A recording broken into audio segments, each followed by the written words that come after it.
A Hail Mary attempt by the ex-president's lawyers to just call it a wrap. And the New York civil fraud trial has failed. The day after the New York Attorney General's office rested its case, Trump's lawyers asked Judge Arthur Engoron to clear Trump's companies and top executives from Trump's companies from any and all wrongdoing, seeking what is known as a directed verdict. Judge Engoron did no such thing. He did not issue a ruling, but it is worth noting that he has already said that he's found proof of years of fraud. And he said that the trial will go on for now. On Monday, Donald Trump Jr. will return to the stand as the first witness for the defense, with the trial revealing a steady drip of damning allegations about the Trump business and leading to a gag order for Trump. The GOP has stepped in now to carry some of the ex-president's water as he flails. As Andrew mentioned in the earlier block, House GOP Conference Chair Elise Stefanik filed an ethics complaint today against Judge Engoron. In that complaint, she accuses the judge of weaponized lawfare against the ex-president and called on the judge to recuse himself. Joining me at the table, MSNBC legal analyst Lisa Rubin, who has been literally on the front lines covering this trial for us here. Andrew is with us. Let's deal with Elise Stefanik, because Andrew teed this up in our last conversation.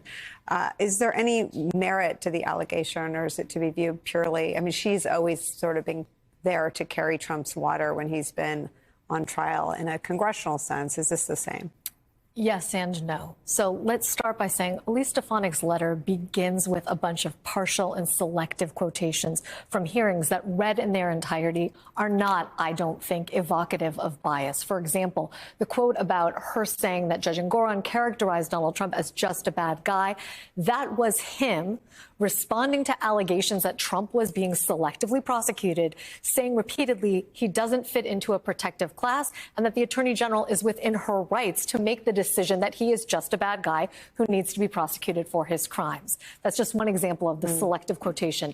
The campaign contribution allegations, Nicole, are of a different variety, and they may turn out to be true and a violation of New York rules of judicial conduct. However, I've consulted with a fairly prominent lawyer, very well versed in these rules, and that person tells me that's not a basis for invalidating or overturning any of these decisions on appeal. It's not a basis even for removing Judge Arthur Engoron from the case.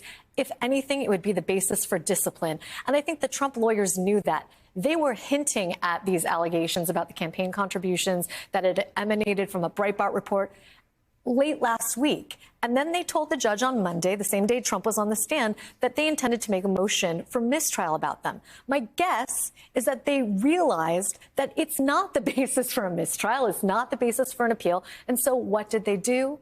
They got Elise Stefanik to be a part of this complaint and put it in her voice to a different body, not to a court, but to a commission on judicial conduct, where it sits under New York rules until they decide it should be dismissed or investigated. And that could take months, which means the allegations will stay out there unchallenged unless Engoron himself decides to take them on. I mean, this is the exact conversation we were just having about institutions like the FBI and the military that can't defend themselves from baseless attacks, that they're not structurally or culturally positioned to respond to political attacks. And it sounds like Elise Stefanik just put in the letter the kind of thing she'd say on Fox News. Well, the letter, I also want to be clear, the letter looks like a legal brief. It is heavily footnoted. It contains citations to case law and statutes. It appears as if it were written by a lawyer, which Elise Stefanik, for all the things that she is, right, a White House alum, a mom, a Harvard graduate, is not.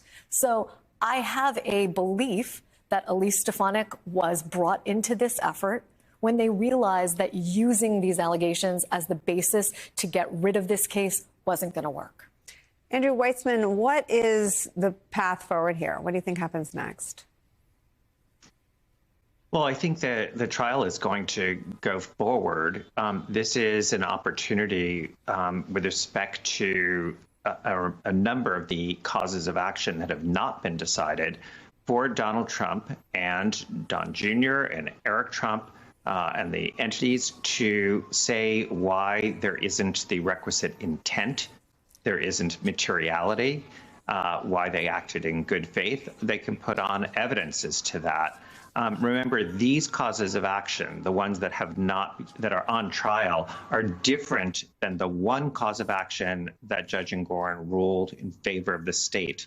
That already happened before the trial began in a summary judgment motion, but that cause of action didn't require, even though it's called fraud, didn't require the state to prove intent or materiality. So I think a lot of the evidence you hear will go to that, to the extent that the evidence is going to legal issues and not just making political speeches. There certainly will be a fair amount of the latter. But on the law part, it will be focused on, again, intent and materiality. And then, just to be clear, the next part is that the state will get a chance to respond to those allegations. So this will take several more weeks. The defense has said that they expect their case to last until December 15th. So Wow. we have quite a ways to go. What do you make of Don Jr. as the first defense witness? What is the strategy behind that? I don't quite know, other than that. Okay, it's not just me. No, it's not just me. Other than Don Jr. and Eric, as the two principal leaders of the business right now, have a stake in defending themselves against one of the aspects of relief that the Attorney General has asked for, which is a lifetime ban on their conducting business in the state of New York. And so, based on something one of their lawyers said last week, I think that would be a metric that would hurt both Trump brothers very seriously in the conduct of the business, even if the businesses themselves were not dissolved. Don Jr. has a desire to come and defend himself and do so in a way that goes beyond the scope of the Attorney General's direct examination last week. Andrew can tell you that one of the reasons they didn't want to cross-examine their own witnesses is not just because they're not hostile to them, it's because they want to elicit testimony on subjects that go well beyond what the Attorney General is interested in. And so I would expect them to go into, at great length, the relationship that both boys had with the accountants, with the lawyers, how they spent their days, which they have insisted was at a very high macro level of management, but yet... Except one of them poured concrete. Yeah, he poured concrete. I don't remember which one. It was Eric, yeah, who poured concrete. He was into operations, he said, not into Gap. And they're going to have to sort of thread that needle very carefully, that they were expert in the real estate angle of the business, and yet not so steeped in any of the details relating to their family finances that they can be held accountable for the intent that Andrew says, rightly, is an element of the remaining claims here.